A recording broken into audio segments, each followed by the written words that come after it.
నియోజకవర్గానికి వెళ్ళి అన్నగారితో కార్యకర్తలు సమావేశం అయిన తర్వాత అన్నగారితో కూర్చుని అన్న మీరు అందరు మాకు ఒకటి నేర్పించాలన్న ఏంటది అన్నాడు.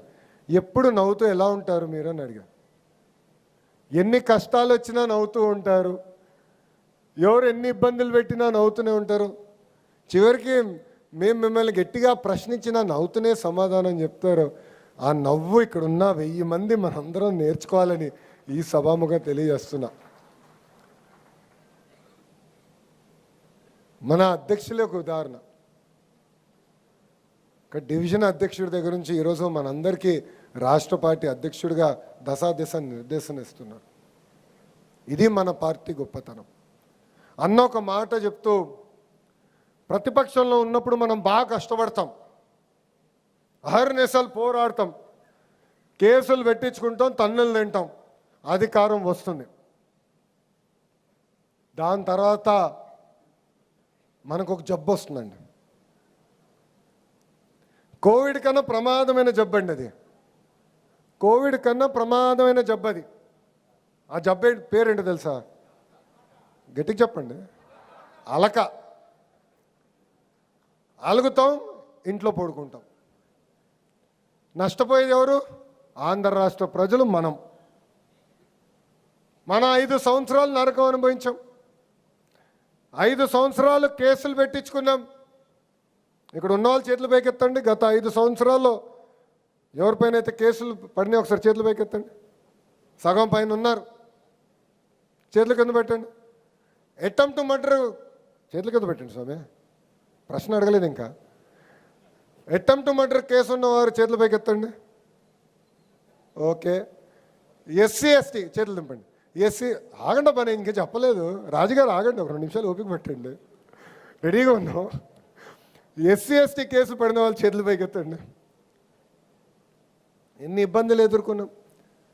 రాజుగారు, ఎంఎస్ రాజుగారి పైన, మన హోంమంత్రి అనిత గారి పైన, ఆనాడు దళితులకు జరుగుతున్న అన్యాయం పైన పోరాడినందుకు వాళ్ళపైనే ఎస్సీ ఎస్టీ కేసులు పెట్టే రోజులు. ఎంత అన్యాయం చూడండి. అంటే అలక వల్ల మనం ఎంత నష్టపోతామో మనందరూ ఒక్కసారి గుర్తుపెట్టుకోవాలి. సో అలిగేదానికి లేదు. ఇది మన పార్టీ. మనం అనుకున్నన్నీ జరగపోవచ్చు, కానీ పోరాడాలి. నేను ఇప్పుడు కూడా పోరాడతాను. పెద్దలు తెలుసు పల్లా గారికి, అహర్నిశలు పార్టీలో పోరాడతా, మార్పు తీసుకొచ్చడానికి పోరాడతా. నేను ఏది వదిలిపెట్టాను. అట్లనే మీరు మాట్లాడాలి, 4 గోడల మధ్యలో డిస్కషన్ జరగాలి.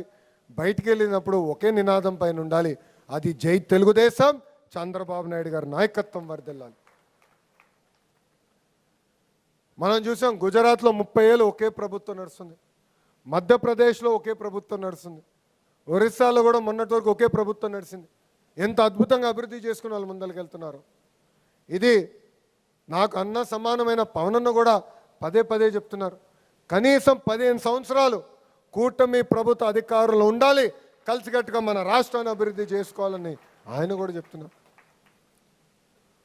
కలిసికట్టుగా 3 పార్టీలు మనందరం ముందరికి వెళ్ళాలని ఈ సభాముఖంగా కోరుతున్నాం. కూటమి అన్నప్పుడు 3 పార్టీల కలయిక. తెలుగుదేశం పార్టీ ఉంది, జనసేన పార్టీ ఉంది, భారతీయ జనతా పార్టీ ఉంది. ఈ కలయిక అన్నప్పుడు చిన్న చిన్న సమస్యలు ఉంటాయి, విభేదాలు వస్తాయి, కాదని నేను అనట్లా. ఇంట్లో మేము 5గురం, చిన్న చిన్న విభేదాలు మాకు ఉంటాయండి, లేకుండా పోవు. కానీ పెద్దరికంగా బాధ్యత చంద్రబాబు నాయుడు గారు తీసుకుని అందరినీ కూర్చోబెట్టి సమస్యను పరిష్కరిస్తారు. మళ్ళీ నిర్ణయం తీసుకుంటే ఆ ఇంట్లో కూడా మేము ఎవరో మాట్లాడం. అదేవిధంగా ఇక్కడున్న పార్లమెంట్ పార్టీ అధ్యక్షులు ఉన్నారు, పార్లమెంట్ ప్రధాన కార్యదర్శులు ఉన్నారు. మీ పైన బాధ్యత ఉంది. కూటమిలో వస్తున్న చిన్న చిన్న సమస్యలు, విభేదాలు ఏమున్నా కూడా వాళ్ళ పార్టీ నాయకుల్ని పిలవాలి, కూర్చోబెట్టాలి, ఆ సమస్యలు మీరు పరిష్కరించాలి. మీరు చేయని అంటే మీతో కొన్ని సమస్యలు అన్నీ మీరు చేయలేకపోవచ్చు. జోనల్ కోఆర్డినేటర్ ఉన్నారు, రాష్ట్ర పార్టీ అధ్యక్షులు ఉన్నారు, దాని తర్వాత నేను కూడా ఇన్వాల్వ్ అవుతా. కానీ మనకి విడాకులు లేవు, క్రాస్ ఫైర్ లేవు, కలిసికట్టుగా ముందరికి వెళ్ళాలని ఈ సభాముఖం ఇక్కడ ఉన్న మిమ్మల్ని అందరినీ నేను కోరుతున్నాం. మనందరం కూడా అప్రమత్తంగా ఉండాలి.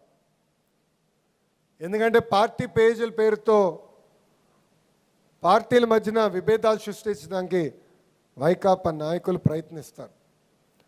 ఆవేశం అవసరంలా ఓర్పు సహనంతో ఆలోచించి మనందరం నిర్ణయం తీసుకోవాలి. అప్పుడే సరైన నిర్ణయం మనందరం తీసుకోగలుగుతాం. ఇక్కడున్న మిమ్మల్ని అందరూ విషయం కోరుతున్నా, 175 నియోజకవర్గాల నుంచి ఇక్కడ ప్రతినిధులు ఉన్నారు, పార్లమెంట్ కమిటీలో మీరందరూ ఉన్నారు. మీ నియోజకవర్గంలో ఏమైనా సమస్య ఉంటే కంపల్సరీగా గ్రామ పార్టీ అధ్యక్షుడి పైన బాధ్యత ఉంది, క్లస్టర్ యూనిట్ బూత్ పైన బాధ్యత ఉంది, మండల పార్టీ అధ్యక్షుల పైన బాధ్యత ఉంది, నియోజకవర్గంలో ఎమ్మెల్యే కానీ ఇన్ఛార్జ్ పైన బాధ్యత ఉంది, వాళ్ళతో అవ్వకపోతే పార్లమెంట్ పార్టీ అధ్యక్షుల పైన బాధ్యత ఉంది. వాళ్ళు సమస్యలు పరిష్కరించాలి. నేను మీకోసం పనిచేసానికి సిద్ధంగా ఉన్నా, చేయను నేను అనట్లా. కానీ ఈ మధ్య నేను ఒక కొత్త ట్రెండ్ కనపడుతుంది.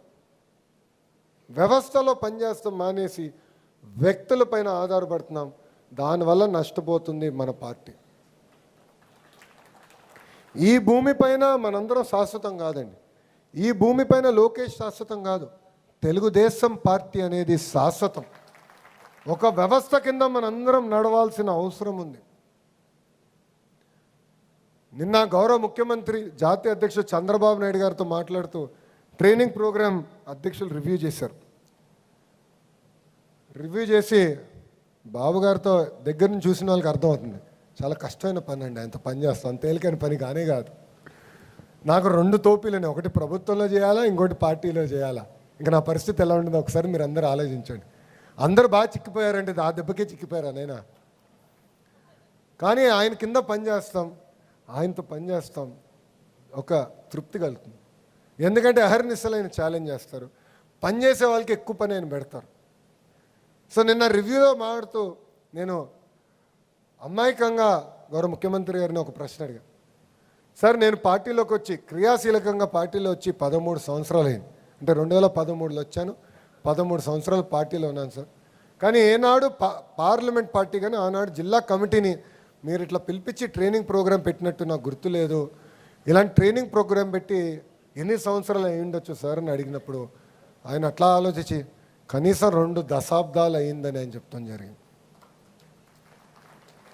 ఎందుకు మీ అందరికీ చెప్తున్నానంటే పార్టీ వ్యవస్థని బలోపేతం చేసేదానికే మేము అందరం ఇక్కడ ఉన్నాం. ఇక్కడ చాలామంది నన్ను కలిసినప్పుడు ఫోటోలు దిగినప్పుడు ఒక 5 సెకండ్లో, ఒక 20 సెకండ్లు, 30 సెకండ్లు మీ సమస్య కూడా నాకు చెప్పారు. దాంట్లో ఎక్కువ శాతం మంది నాకు చెప్పింది కూడా, కొంతమంది అధికారులు మేము కలిసినప్పుడు వాళ్ళు సరిగ్గా మమ్మల్ని గౌరవించట్లేదు, మేము చెప్పింది సరిగ్గా చేయట్లేదు, ఇచ్చింది తీసుకోమనండి, మెరిట్ ఉంటే చేయొచ్చు లేకపోతే పర్వాలేదని చెప్తాం జరిగింది. అలాంటివన్నీ కరెక్ట్ చేసేదానికే పార్టీ వ్యవస్థని బలోపేతం చేసి ఆ వ్యవస్థని కూడా నడిపించే బాధ్యత మేము తీసుకుంటామని ఈ సభాముఖ నేను హామీ ఇస్తున్నాం. ఈరోజు మండల్ పార్టీ అధ్యక్షులు, ప్రధాన కార్యదర్శులు ట్రైనింగ్ ఇస్తున్నాం. క్లస్టర్ యూనిట్ కూడా ట్రైనింగ్ ఈ కార్యాలయంకే పిలుస్తాం. బూత్కి వచ్చే గల విశాఖపట్నంలో ఒక రీజనల్ సెంటర్, అమరావతిలో ఒక రీజనల్ సెంటర్, అదేవిధంగా తిరుపతిలో ఒక రీజనల్ సెంటర్ ఏర్పాటు చేసి అక్కడ ట్రైనింగ్ మేము అందజేస్తాం. ఇది నిరంతర ప్రక్రియ. మీరే చూస్తారు, ఈరోజు ఇంత పెద్ద కార్యాలయం మన అధ్యక్షుల వారు మనకు కడతాం జరిగింది. భారతదేశంలో భారతీయ జనతా పార్టీ తర్వాత ఇంత పెద్ద కార్యాలయం ఉందంటే అది కేవలం ఒక తెలుగుదేశం పార్టీకి ఉంది.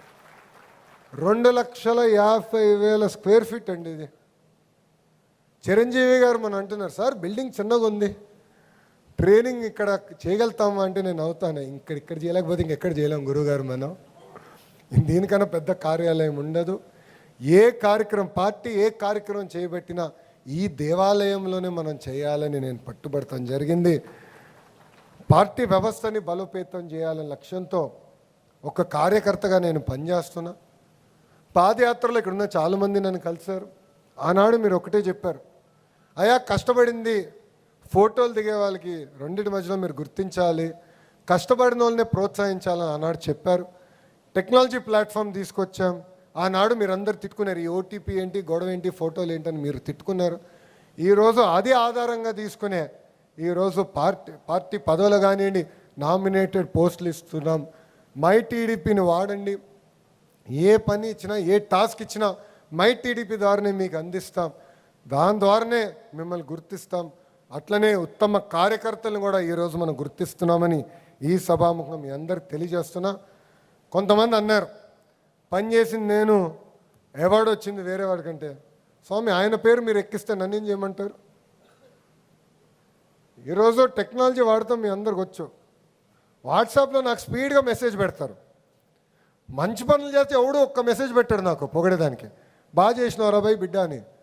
కానీ పొరపాటున ఒక్క తప్పు చేస్తే మటుకు మీరు అందరు గమ్మని నా పైన పడతారు. వాట్సాప్లో పెట్టి ఉదరగొట్టేస్తారు, నన్ను ఇంక వదిలిపెట్టరు. వాట్సాప్ వాడుతున్నారు, అవునా కదా? నెట్ఫ్లిక్స్ వాడతారు, లేదంటే అమెజాన్ ప్రైమ్, జియో హాట్స్టార్ వాడతారు, అమెజాన్ వాడతారు, బ్లింకిట్, ఇవన్నీ కూడా కొత్త కొత్త వచ్చినాయి, అవన్నీ మీరు వాడతారు. కానీ మై టీడీపీ వాడమంటే మటుకు టెక్నాలజీ అవసరమా అంటారు.